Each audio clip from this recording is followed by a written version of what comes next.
Um oferecimento Lemark. Assista ao programa e participe da mega promoção Banho de Loja Lemark.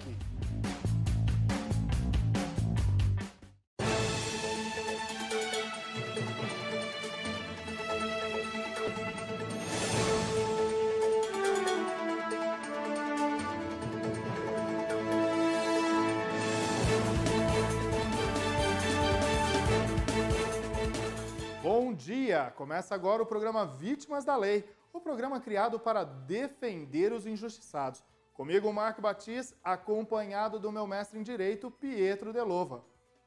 Hoje, para abrirmos os olhos da justiça brasileira e também os seus olhos, vamos falar de um assunto muito importante. Falaremos da criminalidade infanto-juvenil e de alguns dos motivos que conduzem muitas de nossas crianças e adolescentes a um futuro criminoso e de insucessos. Existe hoje o ECA, Estatuto da Criança e do Adolescente, que garante uma porção de direitos para as crianças e para os adolescentes. No entanto, pouca gente conhece, quase nenhum pai ou mãe já leram esse estatuto ou cumprem suas leis. Eu penso que, assim como o Código de Defesa do Consumidor está em todas as lojas e comércios, este Estatuto da Criança e Adolescente deveria estar em todas as residências e escolas. Vamos tratar hoje da falta de conhecimento e cumprimento dessas leis, da falta de compromisso com a educação dos nossos menores, do abandono, da falta de amor, da falta de referências boas para um crescimento saudável de cada um. E vamos falar principalmente sobre alienação parental. Atenção, papai, mamãe, vovó, vovô, você é responsável pela criança. Vocês sabem o que é alienação parental?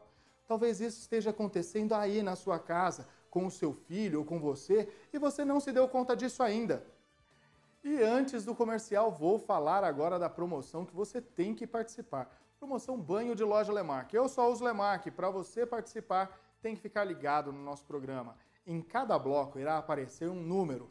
Anote os 3 números que aparecem e mande um WhatsApp para este número que está aqui na sua tela dizendo: eu quero um banho de loja Lemark. Coloque seu nome, CPF e endereço e você já está participando. Ou vá até uma loja Lemark, preencha lá o seu cupom e além de participar, você terá um super desconto em sua compra. Mas vamos falar de criminalidade infantil e alienação parental em 1 minuto depois dos nossos comerciais.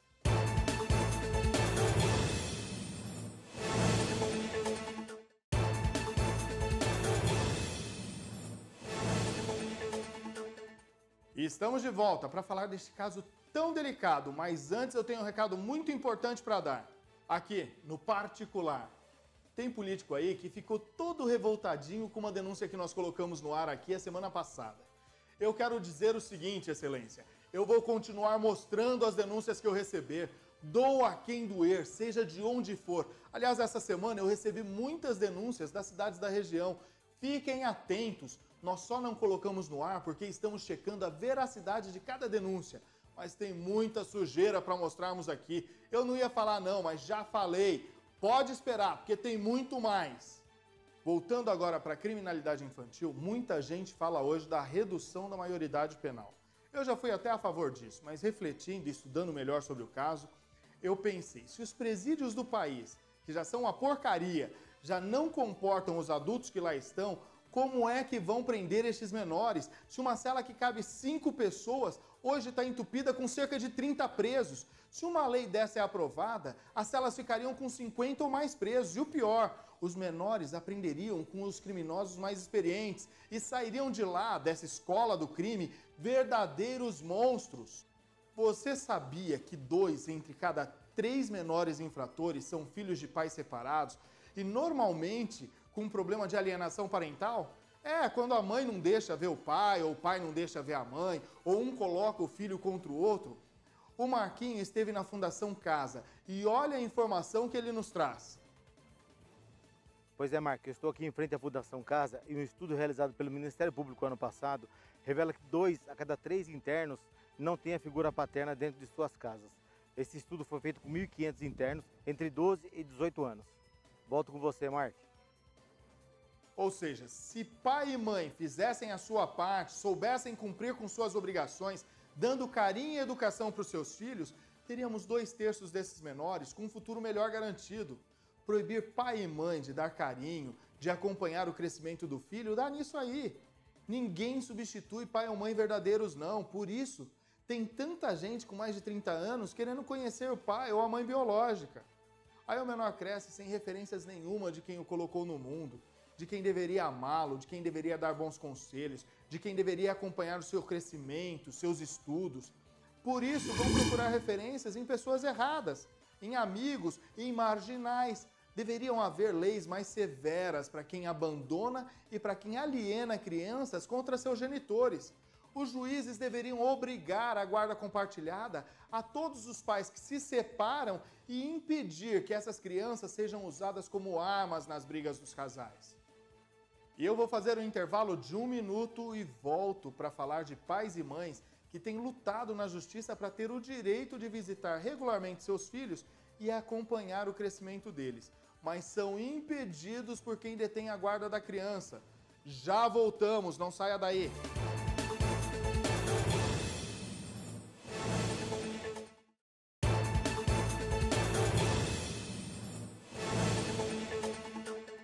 Já voltei e quero expressar aqui o meu pensamento. Vamos, pelo amor de Deus, olhar com mais amor para os nossos filhos ao invés de lotarmos as cadeias e potencializar criminosos novos para o futuro. Pai, mãe, se você aliena o seu filho, você não é digno desse título, porque pai e mãe de verdade quer o melhor para os seus filhos e sabe poupá-lo das confusões dos adultos. Por que mudar as nossas leis se nós podemos mudar o nosso comportamento e resolvermos este problema? É incrível, mas parece que todos os alienadores estudam na mesma escola. É sempre a mesma história. Inventam de tudo para não deixar a criança com o outro genitor. Ou é uma doença que inventam, ou mandam a criança para casa de algum parente, ou para outro lugar qualquer e diz que não está em casa, ou inventam outras infinidades de desculpas só para separar os filhos daqueles que os trouxeram ao mundo, daqueles que só querem amá-los. Senhores juízes, por favor, façam alguma coisa para livrar essas crianças dos alienadores. Isso deveria ser tratado com mais sensibilidade. Visitas de 15 em 15 dias não são capazes de estabelecer laços de afetividade igual entre os dois pais. Fomos procurar uma vítima de alienação parental. Encontramos muitas, no entanto, ninguém quis se expor no nosso programa, com medo de retaliação da parte alienadora e até da justiça. Infelizmente, casos de alienação são muito comuns, acontecem todos os dias e por toda a parte do mundo. Por isso tem tantos menores delinquindo, tantos menores nas drogas ou morrendo pela prática de crimes. Aqui, no particular, pai, mãe, responsável, essa criança não merece estar no meio da sua vingancinha tola. Deixe de ser egoísta. Como é que você está cuidando do seu filho? Que futuro você está escolhendo para ele? Está usando a criança em suas brigas? Fala mal do outro genitor, estimulando o ódio na criança? Impede o filho de viver bons momentos com outro genitor? Impede as visitas? Ah, tá! Então eu quero dizer que você está conduzindo seu filho, esse que você diz que ama, para um futuro terrível, para uma vida cheia de traumas e incertezas, para um futuro muito triste.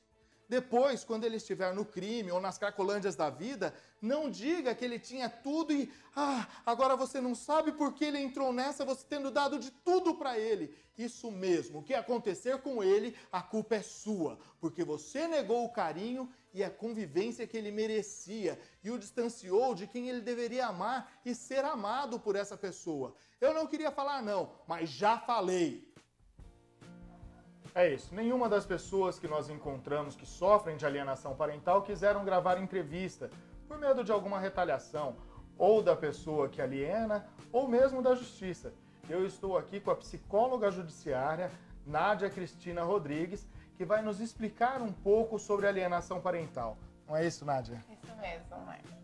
Considera a alienação parental a interferência na formação psicológica de uma criança ou de um adolescente, quando o guardião, o pai ou a mãe, a pessoa responsável pela criança, faz campanhas onde ela denigre a imagem do outro genitor, de quem não tem a guarda da criança, né?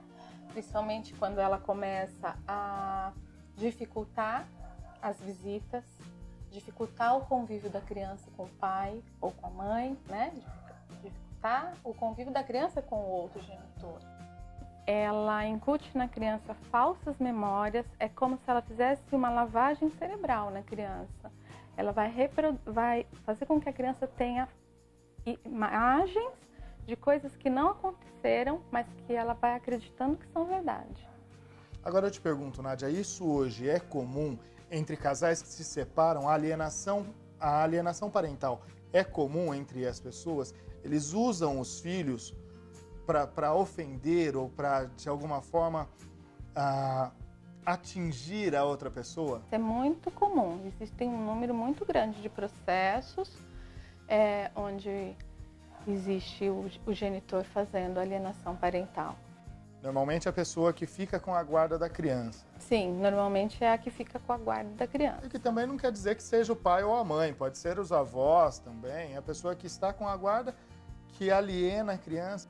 Muitas vezes a gente percebe que é uma ofensa que a pessoa tem interna, principalmente quando é casal, né?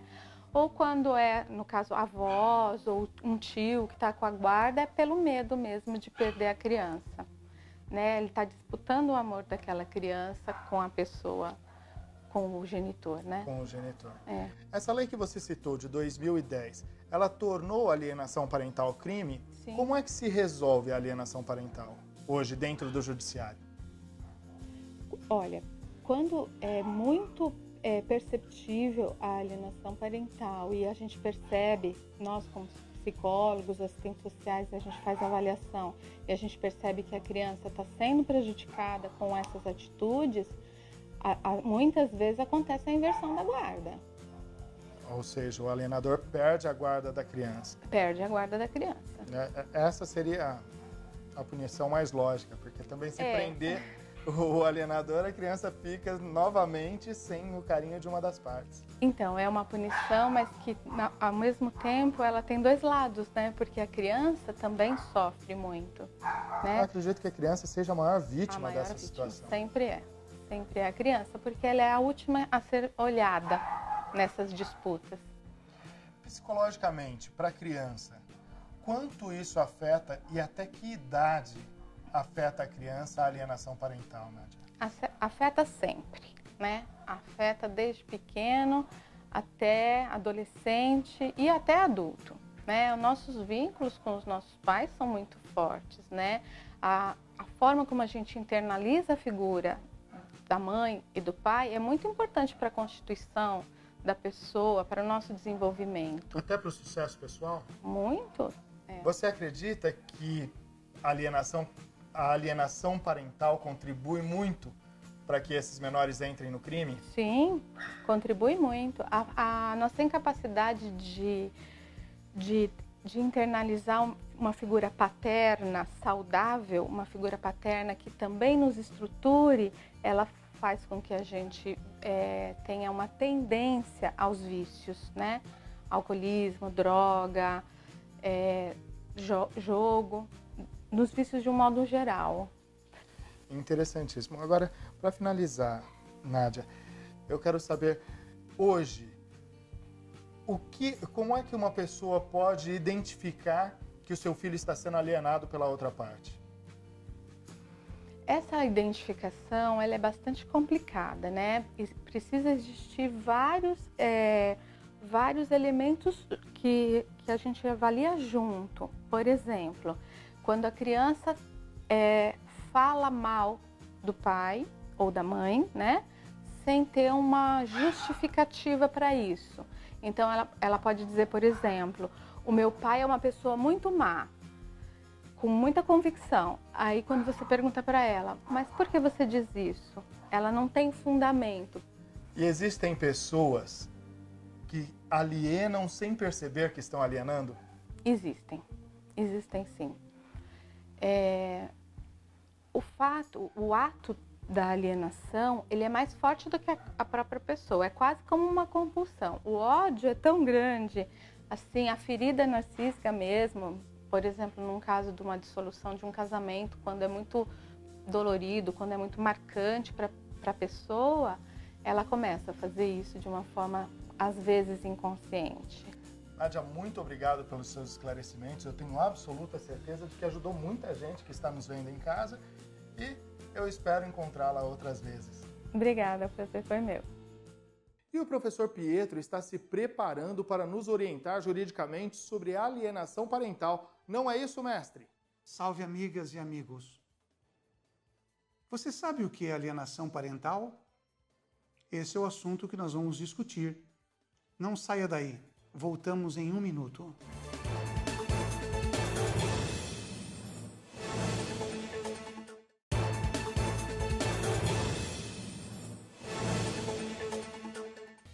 E para que possamos entender um pouco melhor sobre alienação parental, estou aqui com o meu mestre Pietro Delova, que agora ele vai dizer para você exatamente o que é e o que acontece com alienador e alienado. Mestre, alienação parental, explica para mim o que é. Salve, Mark, amigas e amigos, bom dia.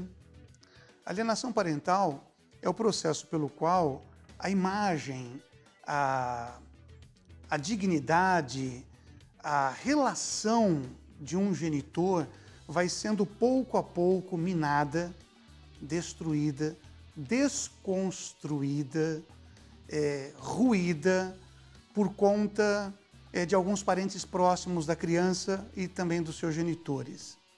Por exemplo, quando a criança está com a mãe, que tem um problema com o ex-marido ou o ex-convivente, ela passa a desconstruir a imagem do ex-marido ou vice-versa. Também em relação à mãe, o marido pode desconstruir a imagem da mãe da criança, falando mal, atribuindo qualidades negativas e pouco a pouco fragilizando ou mesmo destruindo o laço de afetividade entre aquela criança e o genitor do qual se fala mal ou contra o qual se faz alienação, fazendo com que a criança perca esse vínculo afetivo.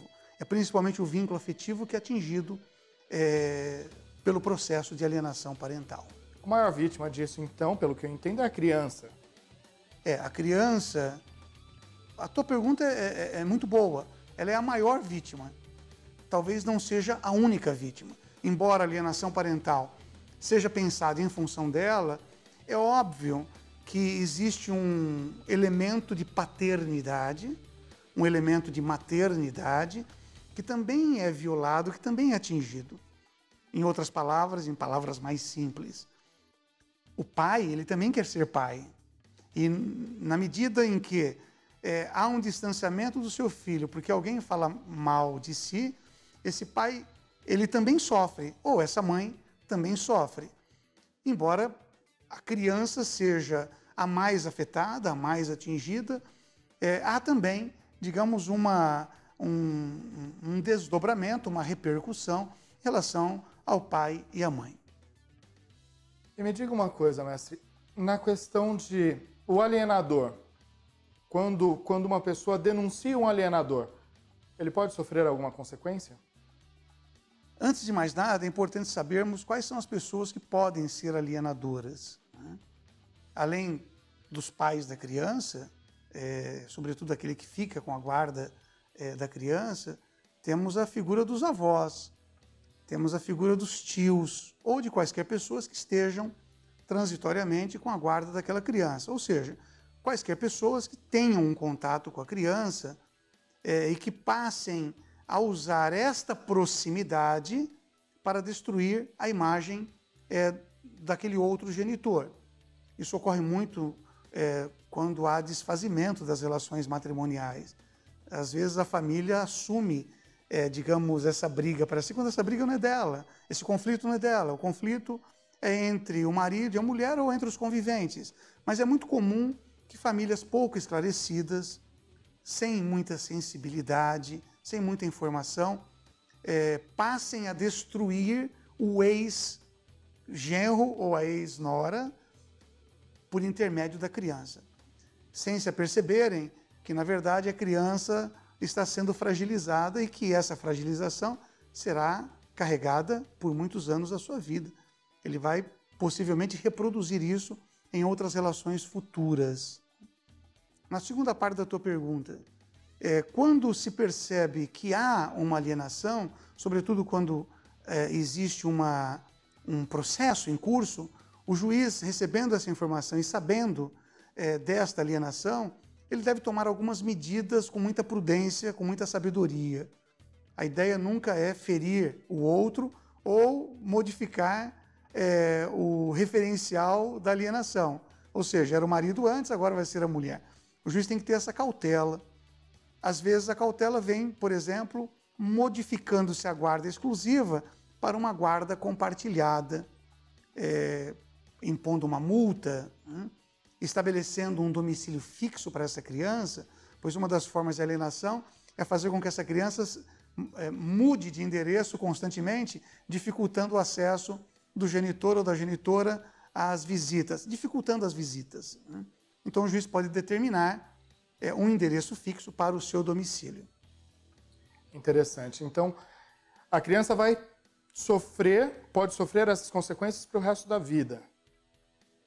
Eu diria para você que ela pode sofrer por muito tempo da sua vida, porque, afinal, ela está sendo atingida naquele elemento que todos nós deveríamos proteger em quaisquer relações, para quaisquer pessoas, que é o elemento afetivo.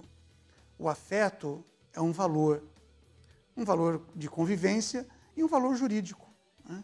Veja você que quando há uma suspensão, uma perda, uma determinação de perda do poder familiar, essa criança é levada para uma família substituta, o juiz deve verificar se a família substituta tem dois elementos pelo menos, duas características, afinidade e afetividade.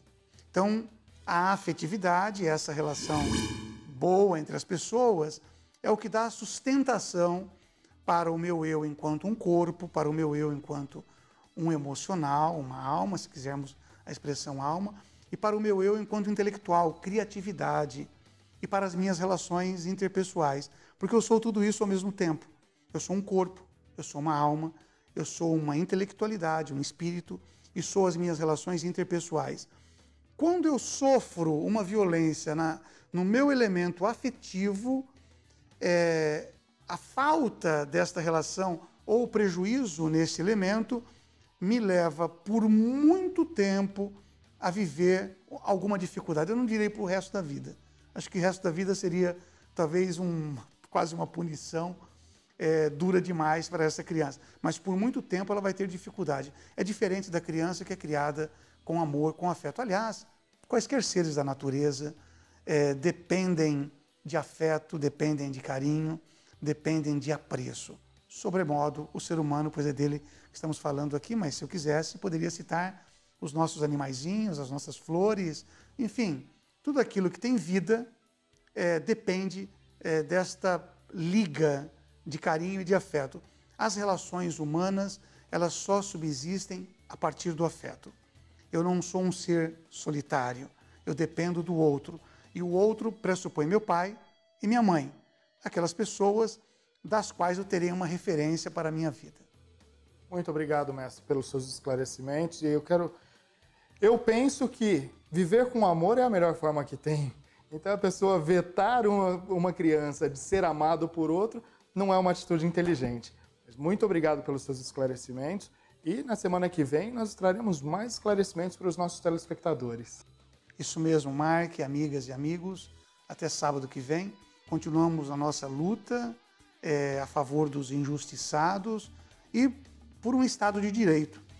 Estado de Direito significa que todos caibam nele, que todos tenham o seu direito, as suas garantias protegidas, sobretudo aqueles que são mais fragilizados ou os grupos de minoria. Os mais fragilizados nesse assunto de hoje é a criança e o adolescente. Obrigado. Obrigado, é isso. Nos próximos programas falaremos de crimes da gestão pública contra a sociedade. Vamos falar de agentes públicos que enriquecem como num passe de mágica.